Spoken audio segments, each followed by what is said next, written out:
জয় জগৎবন্ধু সুন্দর, জয় গুরুদেব।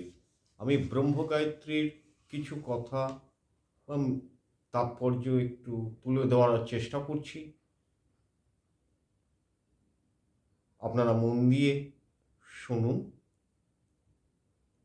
কখনোই ব্রহ্ম গায়ত্রীতে ওম উচ্চারণ হয় না। ওম ওম ভুবস্ব তস্য বিতু বরেণ্যম বরেণ্যং ন বরেণ্যম ভর্গো দেবস্য ধীমহি ধিয়ো ইয় ন প্রচোদয়াৎ। অর্থাৎ ওম হচ্ছে ব্রহ্মা বিষ্ণু শিব, এটা হচ্ছে ব্যবহারিক অর্থ। আর পারমার্থিক অর্থ হচ্ছে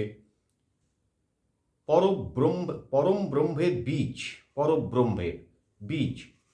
প্রথম ভূ মানে হচ্ছে পৃথিবী, তারপরে আছে ভুব অর্থাৎ অন্তরিক বা অভিধার্থক এটা।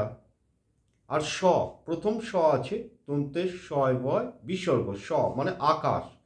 এরপরে আছে ভূ অর্থাৎ সৎ, তারপরে আছে ভুব মানে চিত, তারপরে আছে স, দ্বিতীয় স দন্তের শয় বয় বিসর্গ, স মানে নিরবিচ্ছিন্ন আনন্দ।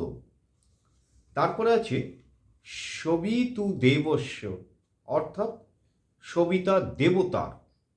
তারপরে তৎ বরেণ্যং ভর্গ, তার মানে কি বলছে? সেই বরণীয় জ্যোতি। ধীমহি অর্থ হচ্ছে ধ্যান করি, যেন ধিও প্রচোদয়াৎ, যিনি আমাদের বুদ্ধিবৃত্তি প্রণোদিত করেন, তিনি প্রণোদিত করতে থাকুন আমাদের প্রতি। অর্থাৎ সংক্ষেপে আমি বলে দিচ্ছি মিনিংসটা। যিনি বিশ্ব জগতের প্রসূবিতা, সেই ক্রিয়াময় সচ্চিদানন্দ ব্রহ্মের বরণীয় জ্যোতি আমরা ধ্যান করি, যিনি আমাদের মন বুদ্ধিকে শুভকর্মে প্রেরণা দিচ্ছেন, তিনি যেন চিরদিন চিরকাল আমাদের দিতে থাকেন। অর্থাৎ আপনাকে ধ্যান করার সময়, এই মন্ত্রটি উচ্চারণ করার সময় এই চিন্তাধারাটা আপনাকে রাখতে হবে, যাতে আমি আরও উঁচু থেকে উচ্চ স্থানে যেতে পারি বা যাচ্ছি, এই চিন্তাধারা রেখে আপনাকে কিন্তু এই ধ্যানটা করতে হবে। জয় জগৎবন্ধু সুন্দর।